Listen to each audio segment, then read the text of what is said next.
The Demogorgon had a major experiment enacted. The experiment was managed by Dr. Martin Brenner, who was intrigued by the monsters first mentioned by Eleven, aka Jane Ives. After the isolation tank experiment, the doctor made her undergo the same process again, which she finally made contact with the creature. In the astral realm, it wasn't quite the upside-down world, but it wasn't this world either. It was sort of a realm between dimensions, or maybe a realm of Eleven's mind. She made contact with the Demogorgon, and the creature became conscious of her, and it opened a portal that released him into the real world. So that's what we've seen, of course, from the TV series in the beginning. But who really is the Demogorgon? What is he, and what's his origin story? What are some theories that might be out there? Let's explore more.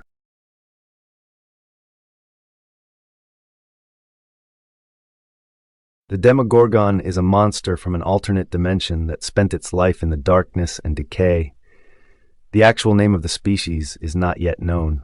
The characters from the TV show just came up with the idea from playing a game called Dungeons and Dragons, which may be partially based off of forbidden primeval god from ancient Greek mythology. There was another Demogorgon that first appeared in the Eldred Wizardry 1976, later in the original Monster Manual. Then it was detailed as a deity in the Monster Mythology Advanced D&D 2nd Edition. In 1992, it appeared as a demon lord in the Book of Bile Darkness, and again it was shown in 2006 and 2007, and I think the final Monster Manual of 2009. The Demogorgon is set to live in the 88th layer of the Abyss, also known as the Upside-Down World. It could go to a theory that the Upside-Down World is a contrasted copy to Earth. There's also a theory that the Upside-Down World is not a naturally coexisting realm, but rather a mental manifestation of El's psyche. Therefore, the Demogorgon possibly being one of El's inner demons. Yet the Upside-Down World always existed as a sort of echo of our world. In a 1667 poem called Paradise Lost by John Milton, a demon of chaos that exists between hell and earth. Another speculation, as you see here, are rising up as that the Upside Down is a world of the dead, and the Demogorgon serves as a guardian to scare off the lost wandering beings, or to end them in order for the realm to properly accept the new souls. Now they might sound ridiculous, some of these theories that are out there, but it does seem that way to who might be the Demogorgon after all. So back to El being named 11. It brings out the idea that there are or were at least 10 others that were experimented on for similar or even same abilities. And this could suggest Demogorgon to be a spawn of another great mind similar to Eleven's, but not just the creature. The entire Upside-Down realm makes you wonder why the Demogorgon won't go for Eleven's blood. It's because it is not attracted to her blood, but only humans. But we don't know how much torture El previously went through. But the idea that the Demogorgon is connected to her, to be a part of her, points at the scientist tortures to be the actual invokers of this entity through their horrendous actions with her. Artist Aronson did mention that the Demogorgon, as it is a highly adapted predator, has a great sensitivity to locating blood. Is it heat sensitive like vipers? Seems unlikely, as we can clearly see it having trouble locating a victim at times.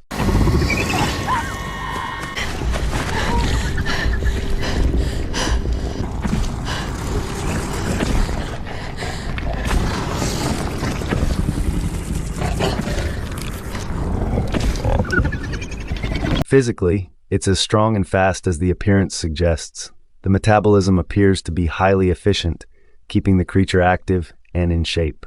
It's 1984, and most of the families we see, the typical nuclear family, the Cold War frequently comes up in conversation, usually through the references of Russian commies or communists. While Hawkins doesn't stand out as being special and is meant to be the stereotypical small town from the 80s, it does highlight the nagging sense of anxiety that anyone around you could be a communist below the surface. For the residents, life is fairly simple, with lines being drawn to distinguish what is considered normal and what is not. Things that are not normal are frequently met with criticism and disbelief, which reflects on mentality during the Cold War, where Americans were on high alert about potential communists. The Byers live in a secluded area that's just outside of the town, and Joyce is divorced. Despite having 2 kids and a dog, they don't fit the standard white picket fence idea of a perfect family. With it, Jonathan has taken an almost father-like role while also trying to be Will's older brother. Then we have the Wheeler family. They serve as what is considered the typical nuclear family. Nancy describes her parents' marriage as her mother marrying well. You must have married for some reason. My mom was young. My dad was older, but he had a cushy job. Money, came from a good family. So they bought a nice house at the end of the cul-de-sac. Started their nuclear family. Finding the perfect house at the end of a cul-de-sac and raising the perfect family in the perfect house. On the night of November 6th, Will Byers is going home after a Dungeons & Dragons campaign with his friends and cuts through Mirkwood. This is when the Demogorgon comes after Will, and the lights flicker as he runs from it. When it catches up with Will, the Demogorgon is able to wrap him into the Upside Down by weakening the fabric between the dimensions. The creature closes in on him. After chasing the Demogorgon off by firing the gun, Will wanders around the Upside Down's version of his house where he struggles to communicate with his mom or anyone from the top side. Will explores the distorted version of his house and eventually falls asleep beneath the Jaws poster in his mock room. When Will wakes up to find himself still trapped in the Upside Down, he tries to communicate with his mom. The activity ends up attracting the Demogorgon back to him as a form of connection is established through his supercom. Luckily, Will manages to scare the Demogorgon off a second time by shooting at it, but uses the last of the ammunition. On Tuesday, November 8th, Nancy Wheeler brings her friend Barb to a party at Steve Harrington's house. Barb ends up sitting by the pool after cutting her hand and blood drops into the water, which is likely what drew the Demogorgon to her.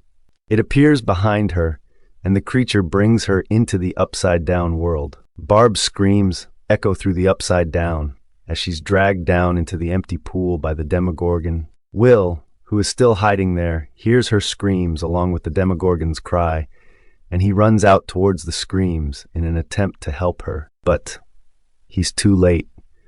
Will returns to the upside-down version of his home and is able to talk to his mom again, but also draws the Demogorgon's attention again. This time it goes for Mrs. Byers by ripping a hole in the wall. It seems to be able to sense where the veil between the worlds is thinner, and it will prioritize getting more people rather than always taking care of the easiest target. This time Will takes his mom's advice and runs for it. Will can hear his brother's voice, but ends up finding Nancy, along with the portal and the Demogorgon. Instead of going for the portal himself, Will distracts the creature with a rock so Nancy can escape. Exhausted and beginning to hallucinate, Will goes to the last safe place he can think of, Castle Byers. Unfortunately for him, it's not as safe as he believes. Will finds himself deep within the creature's nest with some kind of face-hugging organism plastered to his mouth.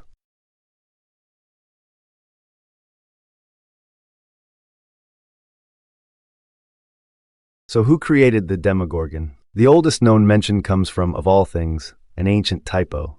In a 5th century commentary on an epic by the Roman poet Statius, the Christian scholar Lactantius Placidus referenced Demogorgon, the supreme god, whose name it is not permitted to know. Sounds scary, but scholars today believe Placidus's Demogorgon was a misconstruction of the Greek word for demiurge, the creator of the physical world. The name conjured up the Gorgons of Greek mythology, the 3 sisters with snakes for hair, Medusa being the most famous, and stoked the imaginations of future writers.